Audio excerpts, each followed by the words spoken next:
ஒரு பள்ளி மூடப்படுறது வெறும் ஒரு கட்டிடம் மூடப்படுற விஷயம் கிடையாது. அது ஒரு குழந்தையோட கல்விக்கான கதவு மூடப்படுற விஷயம். அதுவும் அந்த குழந்தை ஏழை குடும்பத்தை சேர்ந்ததா இருந்தா இந்த பாதிப்பு இன்னுமே அதிகம்.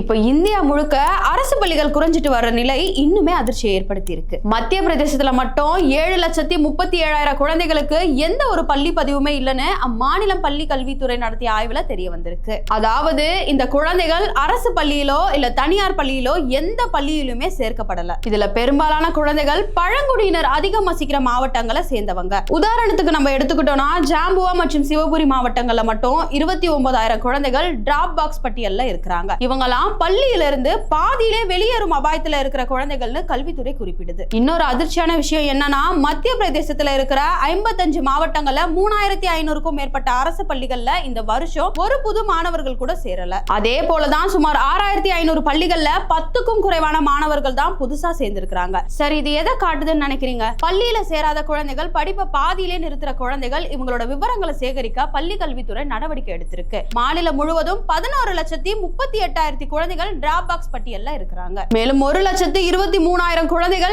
ஏற்கனவே பள்ளியிலிருந்து இடை நின்றவர்களாக பதிவு செய்யப்பட்டிருக்கிறாங்க. குடும்பங்கள் இடம்பெயர்றது, வேலைக்காக வேறு இடங்களுக்கு போனது மாதிரியான காரணங்களால இன்னும் 1,55,000 குழந்தைகள் பள்ளியை விட்டு வெளியேறி இருக்கிறாங்க. இதெல்லாம் தடுக்க வீடு விடா சென்று தொடர்பு கொள்ளும் இயக்கம் மாதிரியான திட்டங்களையுமே அரசு செயல்படுத்தி இருக்கு. ஆனா அந்த திட்டங்களால கூட சென்றடைய முடியாத 7,50,000 குழந்தைகளை மாநில அரசோட சொந்த தணிக்கை கண்டுபிடிச்சிருக்கு. மத்திய பிரதேசம் மட்டும் இல்ல, நாடு முழுக்க இதே நிலைமை தான். நிதி ஆயோக் வெளியிட்ட புள்ளி விவரங்களின்படி கடந்த 10 ஆண்டுகள்ல சுமார் 94,000 அரசு பள்ளிகள் மூடப்பட்டிருக்கு. இதன் காரணமா அரசு பள்ளிகள்ல சேரும் மாணவர்களோட எண்ணிக்கை 2,26,00,000 சரிவு ஏற்பட்டிருக்கு. 2005 நம்ம பார்த்தோம்னா மொத்த மாணவர்களின் சேர்க்கையில அரசு பள்ளிகளின் பங்கு 71% இருந்துச்சு. ஆனா 2024 இருந்து 2025 அது வெறும் 49.24% குறைந்திருக்கு. கல்விக்கான ஒருங்கிணைந்த மாவட்ட தகவல் அமைப்போட புள்ளி விவரங்களின்படி இதே நிலைமைதான். 2014 இருந்து 2015 நாடு முழுக்க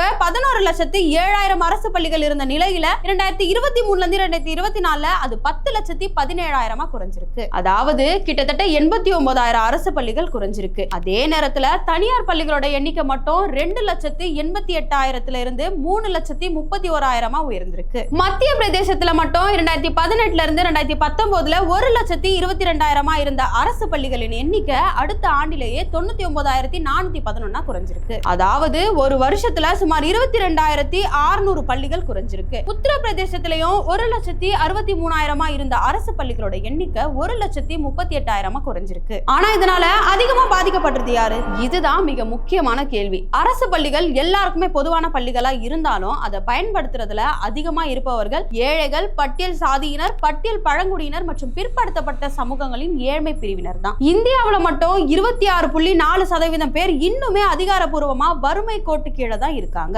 அப்படி இருக்கும்போது அருகில் இருக்கிற அரசு பள்ளி மூடப்பட்டு இன்னொரு பள்ளிக்கு பல கிலோமீட்டர் போக வேண்டிய நிலை ஏற்பட்டா அந்த சுமை யார் மேல விழும்? சில இடங்கள்ல குழந்தைகள் செயல்படும் பள்ளிக்கு போக தினமும் 4 இருந்து 6 கிலோமீட்டர் வரை பயணம் செய்ய வேண்டிய நிலையும் இருப்பதா அறிக்கைகள் தெரிவிக்குது. சரி, கல்வி உரிமை சட்டம் என்ன சொல்லுது? 2010 முதல் அமல்ல இருக்கிற கல்வி உரிமை சட்டம் 6 முதல் 14 வயது வரையிலான குழந்தைகளுக்கு இலவச மற்றும் கட்டாய கல்வியை உறுதி செய்யுது. அருகிலேயே பள்ளி இருக்கணும்ங்கிறது இதோட முக்கிய நோக்கங்கள்ல ஒன்னா இருக்கு. ஆனா பள்ளிகளை மூடுறது, பள்ளிகளை ஒன்றிணைக்கிறதுன்னு தொடர்ந்தா அந்த உரிமையே கேள்விக்குறியாகிடும். பள்ளிகளை ஒன்றிணைத்த பிறகு சில இடங்கள்ல ஒரே ஆசிரியர் ஒரே நேரத்துல 5 வகுப்புகளை கையாள வேண்டிய சூழலுமே உருவாகுது. இதனால ஒவ்வொரு குழந்தையின் கல்வி தேவையையும் தனிப்பட்ட முறையில கவனிக்க முடியாத நிலையுமே ஏற்படுது. மக்களை, நீங்க என்ன நினைக்கிறீங்க? பள்ளி மூடப்பட வேண்டியவையா இல்ல ஏழை குழந்தைகளுக்கு கல்வி வாய்ப்புகள் பாதுகாக்கப்பட வேண்டியவையா? கமெண்ட்ல சொல்லுங்க. அடுத்த வீடியோல பார்க்கலாம்.